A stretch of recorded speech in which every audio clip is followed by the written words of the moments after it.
Alright guys, so in today's video, I'm going to take you through my entire quad workout. So you're just going to kind of be hanging out with me in the gym, and I'm going to break down the top 4 reasons on why your quads are not growing.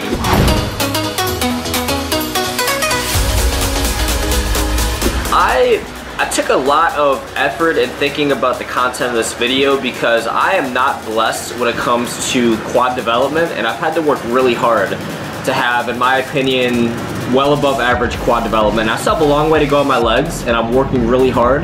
And these are the top 4 reasons why I guarantee you your quads are not growing. So you see me doing a little warm-up set here on the barbell squat, and the number 1 reason, so there's gonna be 4 total, but number 1 is you need to have progressive overload on every single exercise. And the thing about the squat is there's some days when you just don't feel like squatting, and today was one of those days for me. I've been on a major caloric deficit. I was like 0 carb for a couple days prior to this workout, and I felt really weak. But I know forcing myself to try to go really heavy on these days when I don't feel good, it's gonna help me so much when I start adding in carbs and I go back on a caloric surplus. So you see me going here, 3 plates here, which is fairly heavy for me. I got a spot. And the number 1 thing, just you gotta go deep, and you really gotta push your butt back, keep your chest up, and always focus on improving by 5 pounds. Even on my caloric deficit and in the middle of shredding, trying to get to 5–6% body fat, I'm still squatting heavy. So I pulled a couple reps pretty easily there, and now I'm gonna always bump up my weight. So say for instance you do 325 pounds for a couple reps. The next workout, focus on getting to 330. Focus on getting to 335. The little 5-pound incremental improvements on your squat are gonna help you so much. And not only on your squat, you gotta do this with every single exercise. So if you typically do 50 pounds on the dumbbell walking lunge, bump it up to 55 pounds. On the leg extension, on the leg press, every single quad dominant exercise, you have gotta factor in progressive overload, because if you improve your strength by say 50 pounds over the course of 3 months on every single quad exercise, I guarantee you, you guys are gonna have a lot better quad development. Now, the next big one is no squat variation. So on top of doing the traditional heavy barbell squats, I'm going to show you guys a few different squat variations in this workout. This next one really channels the inner quad development, and you're going really wide grip, not wide grip, wide stance. I'm going super low, pushing my butt back, and by putting my legs a lot wider, I'm hitting that inner quad development that you don't really hit with the traditional squats. So definitely go much lighter than you're accustomed to. And then I think I'm doing another type of squat here. Yeah, this is the best type of squat of all time for the quad development. I call it tension squats. So you basically dip down as low as you can go, like ass to grass, and then you don't come up all the way, you come up halfway, and what this does, it puts all of the tension, all of the overload directly on your quads. This is a great burnout to do. And then the third quad variation, they actually do this at the NFL Combine. Joe DeFranco trains like JJ Watt, these baller NFL players. What you do is you load up a lot of weight on the squat rack. I got 325 on, and you go 15 to 20 reps, and you don't go down all the way. You only go down about halfway. And what this does is it forces all of the tension and overload directly on your quads. The first time I did this, my quads were more sore the next day than they've ever been in my entire life. So you want that quad development, you've got to have squat variation. And then the third factor is quad confusion. So this is technically another form of a squat. This one is killer though. I saw it on some guy's Instagram and I tried it, and it was so amazing on my quads. You're gonna put your feet really close, literally almost touching. You're gonna go on the Smith machine. You're gonna elevate the back foot with a little weight plate. You're gonna focus on going down really slow and controlled. Now, third factor is not enough intensity techniques. Excuse me, that is the third factor, not enough intensity techniques. So this one right here is, I do not remember where I got this from, but you will not be able to walk the next day after you try this. So what you're gonna do is you load up the leg press machine, and you're gonna once again, you're not gonna go down all the way, you're gonna go down about halfway, you're gonna put all the emphasis right on your quads, you're gonna do 8 to 10 reps, and then you're gonna take a plate off on each side. My spotter was filming, so typically you'd have a spotter strip the plate off to minimize the rest time in between. But you're doing like 50 to 60 total reps. during this entire like monster drop set. So doing really hardcore intensity techniques like this is such a great way to bring up your quads. Now you can do this with just about any exercise.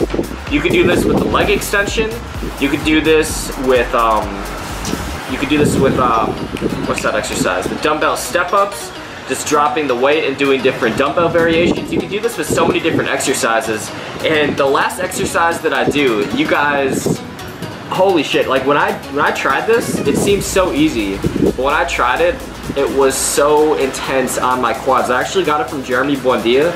You're gonna see at the end, I do a little FST7, but there's so many different intensity techniques. Doing drop sets is just one of the many intensity techniques, but you could do German volume training, for instance, when you do 10 sets of really heavy overload. Actually, it's not really heavy overload, it's about 60% of your 1 rep max, and you're going in the 10 rep range and you're doing 10 total sets. So I've done German volume training. It's a great way to bring up any leggy muscle group, but obviously German volume training with squats and with leg extension, dumbbell walking lunges would be great. Drop sets, monster sets, supersets, all fantastic intensity techniques. And as you can see, this is a really long like monster drop set, so you just keep on going. You go 8 reps, you keep on taking off 90 pounds, and by the time you get down to a couple plates, you will be like, I promise you, you will barely be able to get up from the leg press machine after you do about like 50 total reps of this. So once again, it's just shocking the body.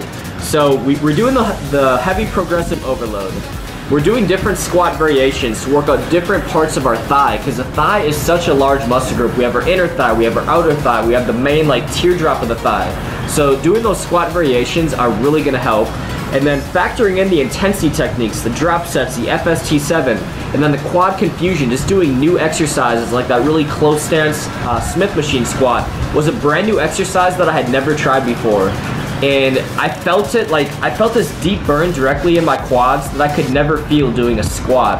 So always trying new exercises, going for that quad confusion is truly the X factor. Now, this is some FST leg extension work. So FST7 basically means you're doing in the 8 to 12 rep range for 7 total sets, and then you're only resting about 30 total seconds between sets, and you're squeezing the muscle right when it's fatigued after each set. And I mean, this one was so killer. Like, I could do close to, I think 250, 270 pounds on the leg extension machine for 5 to 6 reps. I only did, I think, 130 or 150 pounds on this.